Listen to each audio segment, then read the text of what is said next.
What up, YouTube, and Happy New Year. Now, it's been no surprise that 2020 for the film world has been abysmal. But there have been some pretty good films that got released in the month of the year. So I'm, of course, going to go ahead and just go right to it and do my top 10 best movies of 2020. Now, there's still some other films I still haven't had a chance to check out yet. Like News of the World I still haven't seen yet, some other stuff, but I'll review those when I get a chance to. So with that being said, here's my top 10 favorite movies of the year. Alright, number 10, I'm going to go with Pixar's Soul. Now this probably could have easily been higher and all, but to be honest, my top 9 I slightly like a little more. But of course, Soul is a Disney Plus film. It was supposed to go to theaters, but went straight to Disney Plus instead. I thought Soul was terrific. Great voice cast that includes Jamie Foxx. It ended up becoming like Pixar's first ever film featuring Black Lee, which I thought was really decent. You also had Tina Fey. The animation was great. The storyline was terrific. I thought it was a really magnificent flick.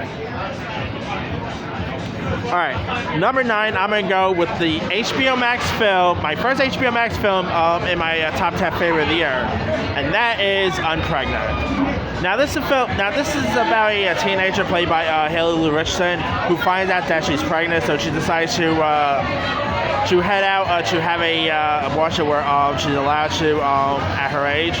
And she ends up traveling with her with pretty much her newly friend, played by Barbie Farrella, who's of course best known for Euphoria fame.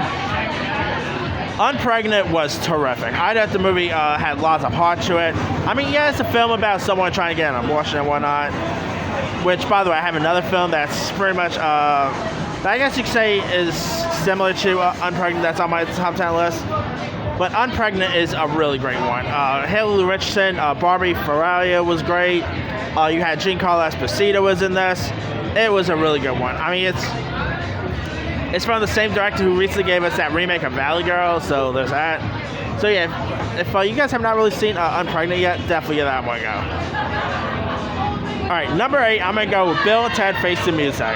Now, this movie was really fun. Of course, it ended up becoming like a third installment of the Bill and Ted franchise, starring Keanu Reeves, Alex Winter returning.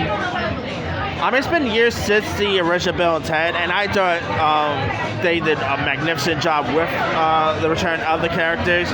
It was really hilarious, really fun, entertaining. The time travel element was really good. To be honest, I think the time travel element in this, they did a better job with the time travel element in this than they did with Tenet. I'm actually going to review Tenet, which is a bit of a disappointment, by the way, but yeah, I'll talk about that here in a minute. Anyway, Bill and Ted Face the Music is definitely a really good one, and I'll be down to check out a fourth one, or maybe a spin-off featuring the daughters. I'll be down to see that, but anyway. Number 7, another Pixar movie, and that is Onward. I actually prefer Onward over Soul. I know this is unpopular to say, but I thought Onward was a better film, in my opinion. It was terrific. It had a bit of like a Weekend at Bernie's feel to it. You had the likes of Chris Pratt, Tom Holland, Octavia Spencer. Really decent storyline. It was one of the last movies I was able to watch in theaters before they closed and all that. So there's that. But yeah, I thought Onward is a really magnificent film, and glad I was able to watch it before theaters closed. Alright, number 6, I'm going to go with Judd Apatow's The King of Staten Island. The King of Staten Island was terrific. Pete Davidson from SNL fame did such a great job in this film. You had Bill Burr was terrific. Judd Apatow, did such a great job directing. I'm not even joking. Pete Davidson was so good in this, I even think he deserves an Oscar nomination. That's how good he was in this film. It shows how great Pete Davidson could really be and all that. I've seen Pete Davidson pop up in stuff outside of SNL before, but I thought he was just magnificent in this film. And Marissa Tomei was great. Belle Pally was terrific. Definitely a really funny flick to watch. I cannot wait for Judd Apatow's next film.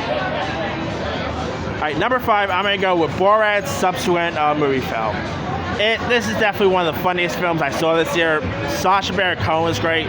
Maria Bakalova was terrific. The Rudy Giuliani scene cracked me up. I mean, everything about Borat subsequent movie film had me on the edge of my seat. I thought it was really hilarious. One of the funniest comedies I saw this year. I might even prefer it over the first Borat. That's how good it was. You know, I'm hoping we see Maria Bakalova and some other stuff in the future, because I think that girl has a bright future ahead.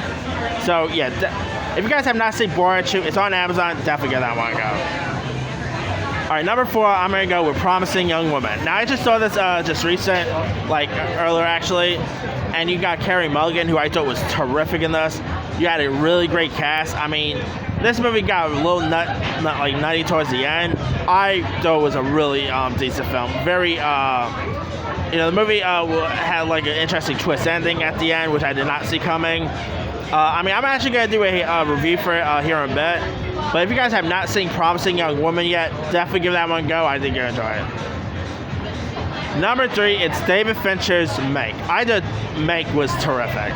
You know, you had the likes of Gary Oldman. You had Amanda Seyfried was great in this. Lily Collins. David Fincher did one heck of a job at directing this.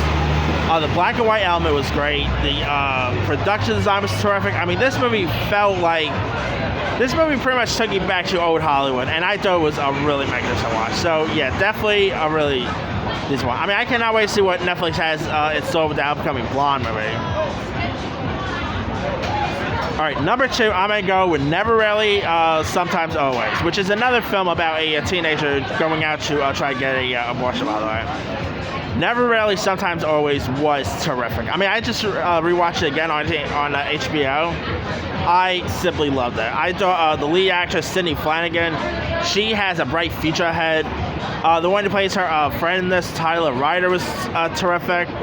It's directed by the same director who gave us the movie Beach Rats. You know, she did, Eliza Himmett, yeah, she did a good job at directing this. It's a really amazing watch. I mean, this is definitely this is of course the second movie in my list about someone trying to get an abortion. Of course, the first, the other being Unpregnant. So yeah, if you guys have not really seen Never Really, Sometimes Always, definitely go watch it. It's on HBO Max. You'll be able to find it. Really amazing watch. All right, my favorite film of the year goes to Netflix's The Prom. I'm sorry, The Prom was terrific. You know, Meryl Streep, the likes of Nicole Kidman, you had Joe Allen Pellman was terrific, Andrew Rannells, you had James Corden was great, great music, Ariana DeBose, who's also going to be seeing the upcoming West Side Story remake, she was terrific. I mean, a lot of stuff about this film I thought was great. The storyline was great, the LGBTQ storyline was good. The one who plays the Mean Girls, I thought was pretty decent in this. I thought this movie was hands down amazing. And yeah, I mean, this is coming from someone who hasn't even seen the Broadway musical or anything, but I thought the film version, they did such a great job with the film version. All right, that's pretty much it. Let me do the quick rundown. 10 So, 9 Unpregnant, 8 Bill and Ted Face the Music, 7 Onward, 6 The King of Staten Island, 5 Borat 2, 4 Promising Young Woman, 3 Mank, 2 Never Really, Sometimes Always, and number 1 The Prom. Now there's some others I probably could have added. Let's see. I just saw Sound of Metal. That was actually pretty good. Surprised I did saw lots of movies this year. Birds of Prey, Bad Boys for Life, Ma Rainey's Black Bottom, The Five Bloods, The Way Back, Invisible Man, Godmother, Spree, Hamilton, Come As You Are, Lovebirds, The Sleepover, Scoot, Spencer Confidential, The Lodge,